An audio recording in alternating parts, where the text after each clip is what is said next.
दोस्तों यह बात है 1997-98 की, जब इंडियन नेशनल कांग्रेस के इंद्र कुमार गुजराल भारत के प्राइम मिनिस्टर थे। हालांकि उस समय उन्हें एक कमजोर प्रधानमंत्री के तौर पर लोगों के खूब ताने सुनने पड़ते थे और फिर इन्हीं तानों से ही बचने के लिए उन्होंने फैसला किया कि वह पूरी दुनिया को यह दिखाएंगे कि उनकी पार्टी सुरक्षा को कितनी ज्यादा महत्व देती है। और फिर इसीलिए उन्होंने मिसाइल मैन के नाम से मशहूर APJ अब्दुल कलाम को भारत रत्न से सम्मानित करने का फैसला लिया। दरअसल 1952 में CV रमन को छोड़कर और किसी भी वैज्ञानिक को इस पुरस्कार के लायक नहीं समझा गया था। हालांकि जब इस बात की खबर APJ अब्दुल कलाम जी के पास पहुंची तब वह काफी खुश थे, लेकिन काफी नर्वस भी। और नर्वस इसलिए क्योंकि उनके पास समारोह में पहन के जाने के लिए ना तो अच्छे सूट थे और ना ही अच्छे जूते। और फिर यह बात उन्होंने अपने कलीग और महान रॉकेट वैज्ञानिक सतीश धवन से बताया। हालांकि सतीश धवन यहाँ पर हंस पड़े और उन्होंने अब्दुल कलाम से कहा कि तुम पहले से ही सफलता के सूट पहने हुए हो, इसीलिए तुम्हें दिखावे की कोई जरूरत नहीं, तुम जिस भी हालत में हो वैसे ही समारोह में पहुंचो। हालांकि APJ अब्दुल कलाम जी ने जुगाड़ करके अपने लिए सूट तो बनवा ली, लेकिन फिर भी वह उस समारोह में कंफर्टेबल नहीं थे और वह अपनी नीली टाई को बार बार हाथ लगा रहे थे। और दोस्तों शायद आपको यह बात पता ना हो कि APJ अब्दुल कलाम हमेशा ही चमड़ों के जूतों की जगहों पर स्पोर्ट्स शूज पहनना पसंद करते थे। और दोस्तों कुछ इसी तरह से एक बार की बात है जब किसी बैठक में इंदिरा गांधी ने अब्दुल कलाम का परिचय अटल बिहारी वाजपेयी जी से कराया, लेकिन परिचय के समय उन्होंने कलाम से हाथ मिलाने की बजाय गले लगा लिया।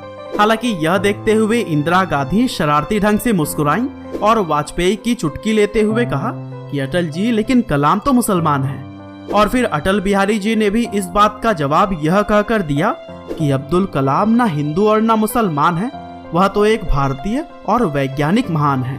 हालांकि इस इवेंट के 18 दिनों के बाद जब वाजपेयी दूसरी बार प्रधानमंत्री बने तो उन्होंने कलाम को अपने मंत्रिमंडल में शामिल होने का न्योता दिया। दरअसल अगर कलाम इस इनविटेशन को स्वीकार कर लेते तो फिर बीजेपी को न सिर्फ एक काबिल मंत्री मिलता, बल्कि पूरे भारत के मुसलमानों को यह संदेश जाता कि बीजेपी की सरकार में जातिवाद नहीं चलता है। और फिर इस प्रस्ताव पर पूरे एक दिन विचार करने के बाद से अगले दिन कलाम जी ने अटल बिहारी वाजपेयी से मिलकर बहुत ही विनम्रता पूर्वक इस पद को अस्वीकार कर दिया। दरअसल उन्होंने कहा कि न्यूक्लियर टेस्टिंग अपने अंतिम चरण में पहुंच रहा है और वह अपनी वर्तमान जिम्मेदारियों को निभाकर देश की बेहतर सेवा कर सकते हैं। और फिर इसी वाकया के 2 महीने के बाद भारत ने न्यूक्लियर बम टेस्ट किया था और इस उपलब्धि में अब्दुल कलाम जी का बहुत ही बड़ा योगदान रहा। और दोस्तों फिर इसी तरह से आगे चलकर 2002 में जब APJ अब्दुल कलाम भारत के राष्ट्रपति बने तब उनके सामने यह समस्या आई कि बरसों से नीली कमीज और स्पोर्ट्स शूज पहनकर हर जगह जाने वाले कलाम अब क्या पहनेंगे, क्योंकि उन्हें भारत देश को पूरी दुनिया के सामने रिप्रेजेंट करना था। और ऐसे में पोशाक का भी अच्छा होना कहीं ना कहीं मायने जरूर रखता है। और इसीलिए उन्होंने उस दर्जी को बुलवाया जिसने पिछले कई राष्ट्रपतियों के सूट सिले थे। और फिर दर्जी ने आकर APJ अब्दुल कलाम की नाप ले ली और उनके लिए 4 नए सूट सिलकर लाया जिसके गले बंद हुआ करते थे। और आजकल इस तरह के सूट को प्रिंस सूट के तौर पर जाना जाता है। हालांकि कलाम ने जब यह सूट पहना तब वह इससे बिल्कुल भी खुश नहीं थे, क्योंकि वह कहते थे कि इस सूट में ऐसा लगता है कि मुझे सांस लेने में प्रॉब्लम हो रही है। और फिर इसी वजह से दर्जी ने उनके सूट के गर्दन के पास से थोड़ा कट लगाया।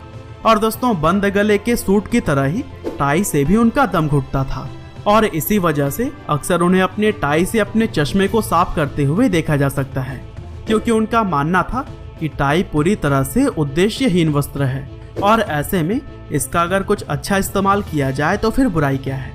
और दोस्तों ऐसे ही एक बार की बात है जब अपने परिवार को राष्ट्रपति भवन में ठहराने के लिए कलाम ने 3.5 लाख रुपए का चेक अपने खुद के अकाउंट से काटा था।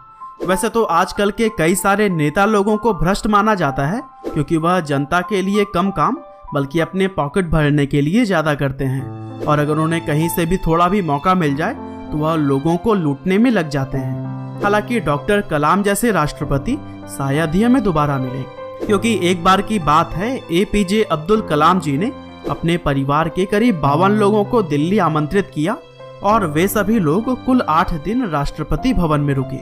लेकिन जब लास्ट में सभी लोग वापस घर चले गए तब कलाम जी ने कुल खर्चों का एक लिस्ट तैयार करवाया और फिर किराए सहित खाने पीने और घूमने हर चीज का पैसा उन्होंने अपने पर्सनल अकाउंट से पे किया।